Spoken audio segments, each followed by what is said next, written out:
আজকের কুয়াশা দেখে মনে হচ্ছে এবছরের শীতের এটা সেরা কুয়াশা, মানে কিচ্ছু দেখা যাচ্ছে না, মনে হচ্ছে কোনো হিল স্টেশনে রয়েছে।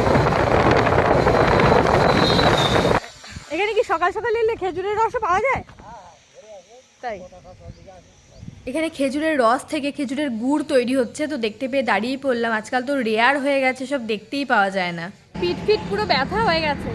বেসিক্যালি বাইকটা কেনার পর এটা আমাদের লংয়ে ফার্স্ট ট্যুর। ছোট ছোট ট্যুর করেছি কিন্তু মানে এতটা ডিস্টেন্স এই প্রথম।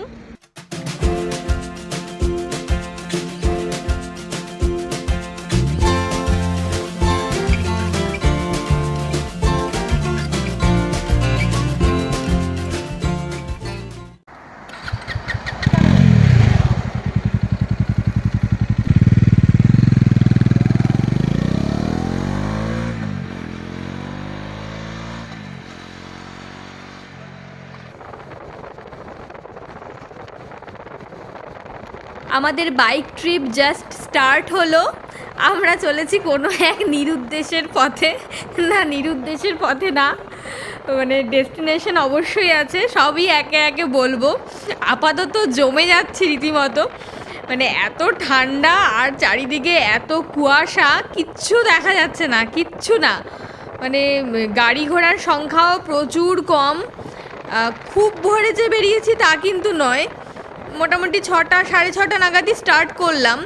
তো মানে স্টার্ট করতে না করতেই মানে যখন বেরোলাম তখন এত কুয়াশা ছিল না, আর এখন চারিদিক ঢেকে যাচ্ছে। আর যত এগোচ্ছি তত মনে হয় কুয়াশার পরিমাণ বাড়ছে, কিচ্ছু দেখা যাচ্ছে না।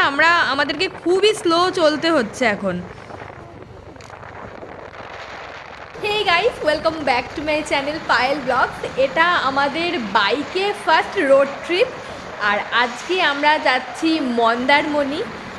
সকাল সকাল বেরিয়ে পড়েছি, বাট আজকে ওয়েদার প্রচণ্ড ফগি, কিছু দেখা যাচ্ছে না। একটু আগেই দেখালাম, কথাও বলতে পারছি না, প্রচণ্ড ঠান্ডা।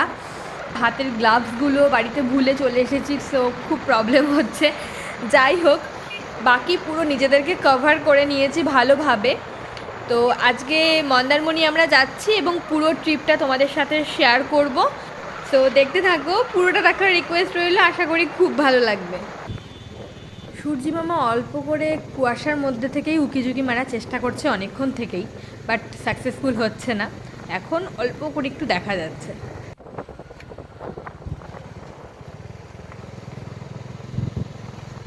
আজকে কুয়াশা এত বেশি, কুয়াশা না বৃষ্টি পড়ছে বোঝা যাচ্ছে না, সব ভিজে যাচ্ছে।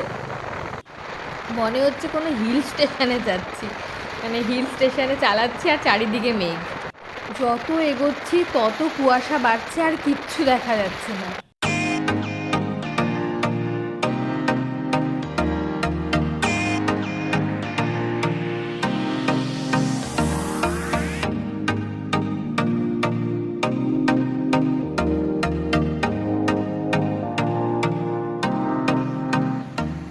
গুপ্তিপাড়ার কাছে একটা চায়ের দোকান দেখে দাঁড়ালাম। একটু চা, গরম গরম চা না খেলেই নয়, পুরো জমে যাচ্ছি।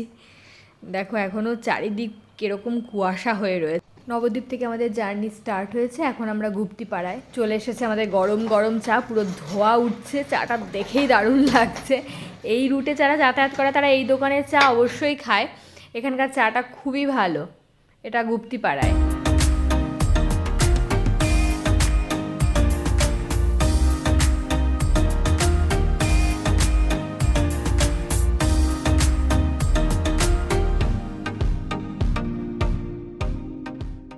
চা খেয়ে একটু ঠান্ডাটা কেটেছে, আবার স্টার্ট করছি এখান থেকে। আমাদের এবারের এই রোড ট্রিপটা একদম হঠাৎ করে হলো, আগে থেকে কোনো প্রি প্ল্যান ছিল না। কাল রাতেই ঠিক হয়েছে, গোয়াইবুবো থেকে আজকের রাতের আস্তানা বুক করেছি এবং বেরিয়ে পড়েছি। তবে হঠাৎ করে হওয়া ট্যুরের মধ্যে কিন্তু একটা আলাদা থ্রিল আছে।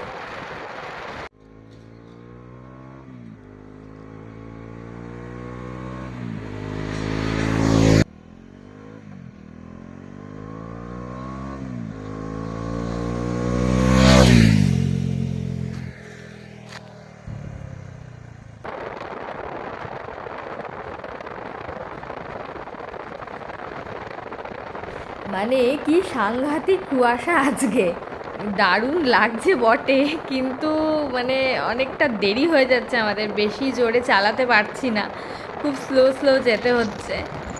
আর এদিকে সূর্যি মামা আবার উকিঝুঁকি মারছে, মাঝে ঢেকে গেছিলো পুরোপুরি, আবার একটু দেখা যাচ্ছে। বলতে বলতে টাইম অনেক হয়ে গেল, কিন্তু এগোতে বেশি পারছি না, একদম কুয়াশা, মানে সামনে কিছুই দেখা যাচ্ছে না। বাট আমরা এই ঠান্ডা কুয়াশা সব মিলিয়ে কিন্তু দারুণ এনজয় করছি এই ট্রিপে।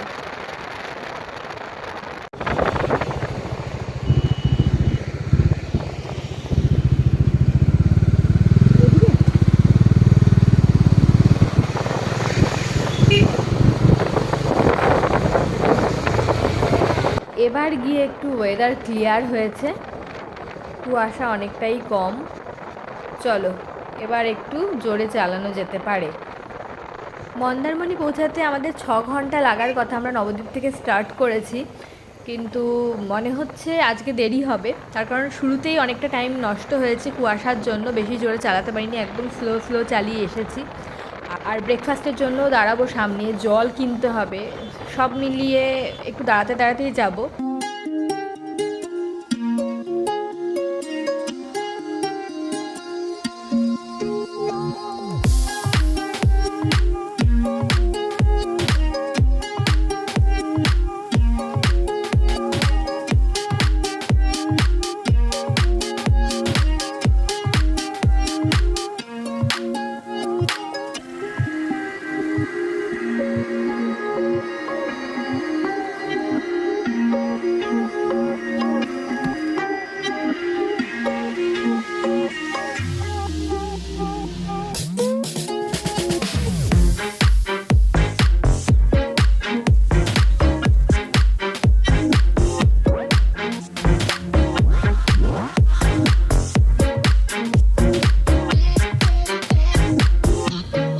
আমরা ডানকুনি পৌঁছে গেছি।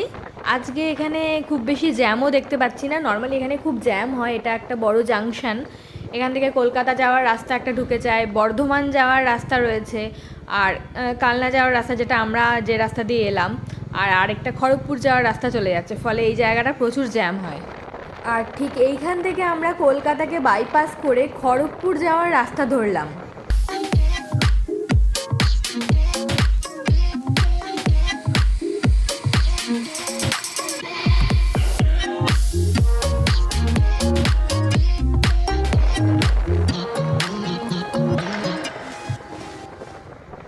এখন রয়েছি কোলাঘাট ব্রিজের ওপরে, এখন কোলাঘাট ব্রিজ ক্রস করছি, আর ঘড়িতে এখন প্রায় 10টা বাজতে চললো, প্রচণ্ড খিদে পেয়ে গেছে, কোলাঘাটেই কোথাও খাবো, চলো দেখা যাক কোথায় খাওয়া যায়।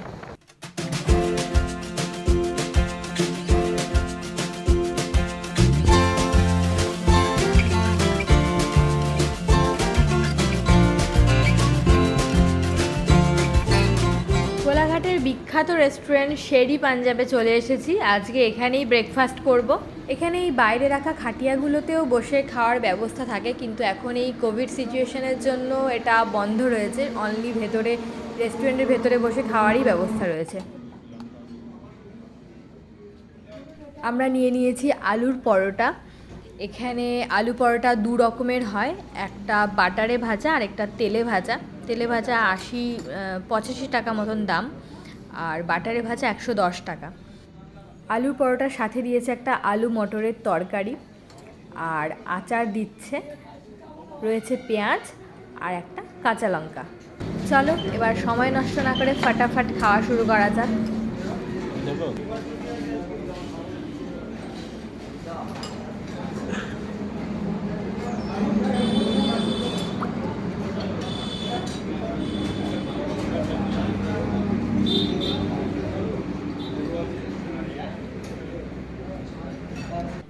এখানে যে ফিলিংটা রয়েছে একদম ভরা, পুরো আলু ভরা রয়েছে,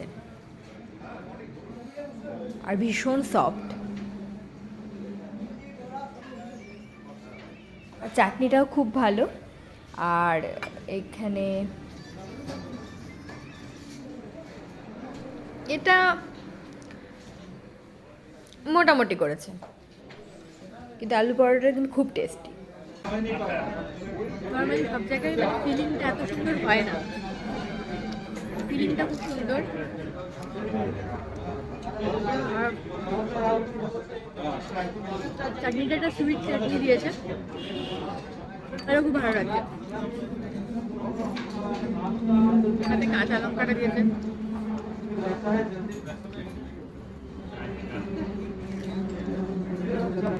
আমাদের প্রচণ্ড ঠান্ডা লাগছিল বাইকে যখন আসছিলাম, এখন গরম গরম আলুর পরোটা খেয়ে দারুণ লাগছে। মানে এখানে ঢোকার আগে লিটারেলি কাঁপছিলাম আমরা। সকালবেলা এত ঠান্ডা লাগছিল না, যত বেলা বাড়ছে যেন ঠান্ডা আরো বাড়ছে। চাও অর্ডার করেছি আজ। যারা কোলাঘাটের এদিকে আসবে তারা শেরি পাঞ্জাবের খাবার একবার ট্রাই করো, ভীষণ ভালো কিন্তু এখানকার খাবার।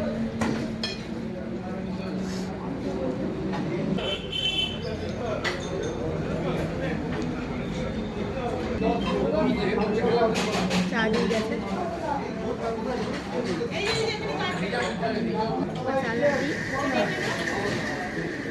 দিয়েছে ভালো। ফাইনালি গরম চা আর আলু পরোটা খেয়ে একটু ভালো লাগছে।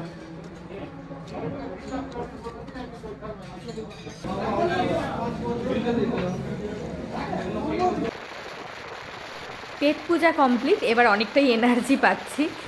আর ঠান্ডাটা অনেকটা কেটেছে, রোদ ঝলমলে ওয়েদার হয়ে গেছে। আর যে কোনো জায়গায় ঘুরতে এলে খাওয়া দাওয়াটা কিন্তু জবরদস্ত করতে হয়, তবে না গিয়ে আসল ঘোরার মজা আসে। চলো এবার আবার ফুল ফোর্সে স্টার্ট করা যাক।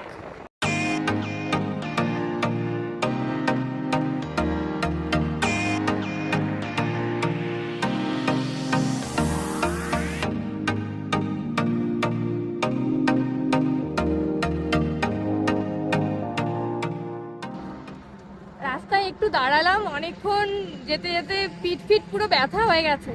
বেসিক্যালি বাইকটা কেনার পর এটা আমাদের লংয়ে ফার্স্ট ট্যুর। ছোট ছোট ট্যুর করেছি কিন্তু মানে এতটা ডিস্টেন্স এই প্রথম। আমাদের বাড়ি থেকে মন্দারমণির ডিস্টেন্স হলো 265 কিলোমিটার। 210 কিলোমিটার অবধি অলরেডি চলে এসেছি। আর এতটা ডিস্টেন্সে খুব বেশি দাঁড়াইনি, একবার কি দুবারই দাঁড়িয়েছি। তো পিঠ পুরো ব্যথা হয়ে গেছে একটু। এখন 10 মিনিটের ব্রেক নিচ্ছি দাঁড়িয়ে। সকালে যখন বেরিয়েছিলাম প্রচণ্ড ঠান্ডা ছিল, এখন বেশ ভালো রোদ উঠেছে, বেশ ভালো লাগছে। এই জন্য এতক্ষণ মানে হাত ফাত পুরো জমে গেছিলো। তো রাস্তা কিন্তু বেশ ভালো, যতদূর দেখা যাচ্ছে রাস্তা ভীষণ সুন্দর। এতটা রাস্তা যে এলাম, এতটা রাস্তাও খুব সুন্দর ছিল, এখনো পর্যন্ত কোনো খারাপ রাস্তা পাইনি। আজকের জার্নিটা অলমোস্ট 6 ঘন্টা, 6 ঘন্টার মধ্যে পৌঁছে যাওয়ার কথা। তো একটু তো দাঁড়াতে দাঁড়াতে আমরা যাচ্ছি, তো একটু দেরি হতে পারে, দেখা যাক কখন গিয়ে পৌঁছাই। বাইকে করে ট্রাভেল করার জন্য অ্যাকচুয়ালি কিছু প্রোটেক্টিভ গিয়ার কেনার প্রয়োজন, কিছু কমফোর্টেবল ব্যাগও কেনার প্রয়োজন। কিন্তু আমরা হাতের কাছে যা পেয়েছি, মানে আমাদের রাতারাতি প্ল্যানটা হলো, আগের দিন রাতে প্ল্যান হলো যে আমরা যাবো মন্দারমণি। তো ব্যাকপ্যাক করলাম আর বেরিয়ে পড়লাম, কিচ্ছু প্রিপারেশন ছিল না। তো এই ট্যুরটা তো এইভাবেই কোনো রকম হচ্ছে। নেক্সট যখন আমরা কোনো ট্যুরে যাব তো ভালো করে প্রিপারেশন নিয়ে বেরোবো। তো এটা একটু ধকল হয়ে যাচ্ছে সেজন্য। ন্যাশনাল হাইওয়ে ছেড়ে স্টেট হাইওয়েতে ঢুকে পড়েছি, প্রায় চলে এসেছি। আর মনে হয় হাফ অ্যান আওয়ারের মধ্যে পৌঁছে যাওয়ার কথা। বাইকে করে গেলে প্রবলেম এটাই হয় যে বডি ডিহাইড্রেট হয়ে যায় খুব তাড়াতাড়ি। এই ডাবের দোকানটায় এখন দাঁড়াবো তাই আমরা।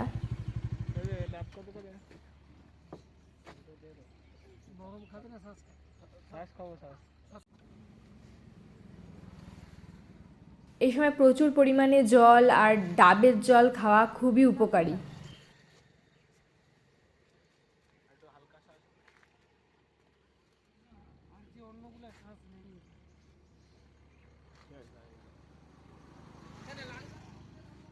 এবার আমরা চাউল খোলার দিকে এগোচ্ছি। মন্দারমণি যেতে হলে আগে চাউল খোলা পৌঁছাতে হয়, সেখান থেকে মন্দারমণির দিকে টার্ন নেব।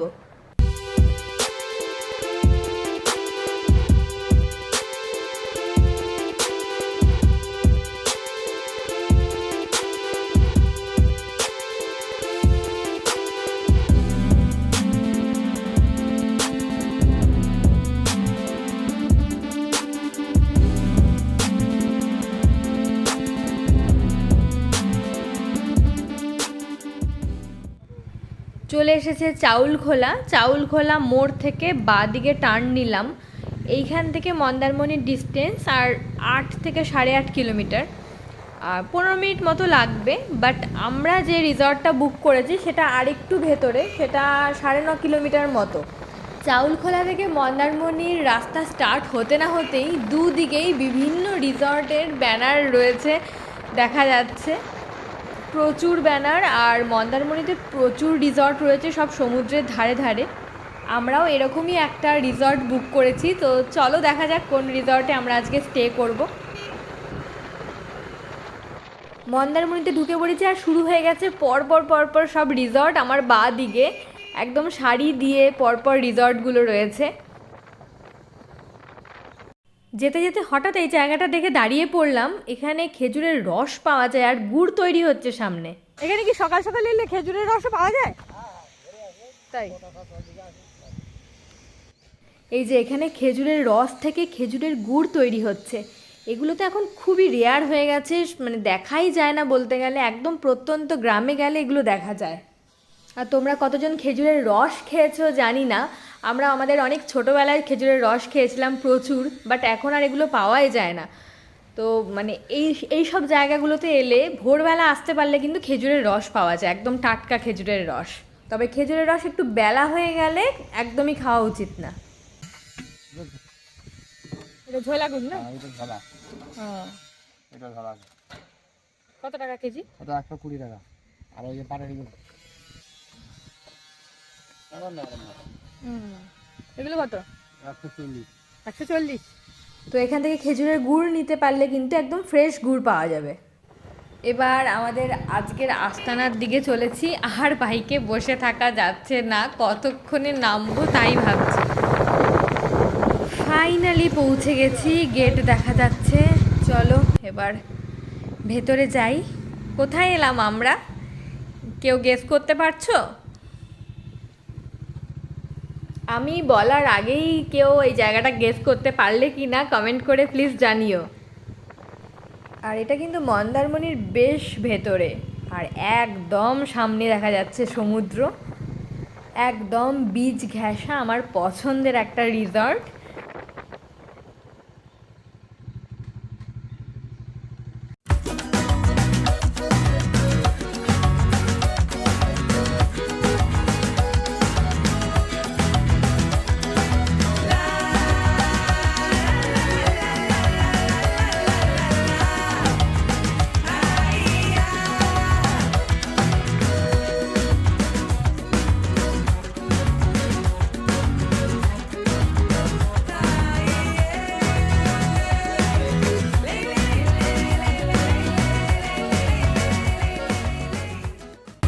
At the view, সামনেই সমুদ্র। আর এতক্ষণে অনেকেই বুঝে গেছে এটা কোন রিসর্ট। যাই হোক বলেই দিই, হোটেল সোনার বাংলা আজকে আমাদের আস্তানা। চলো এবার রুমটা দেখি কেমন দিয়েছে রুম। আর এই হলো আমাদের রুম, সি ভিউ রুম নিয়েছি আমরা।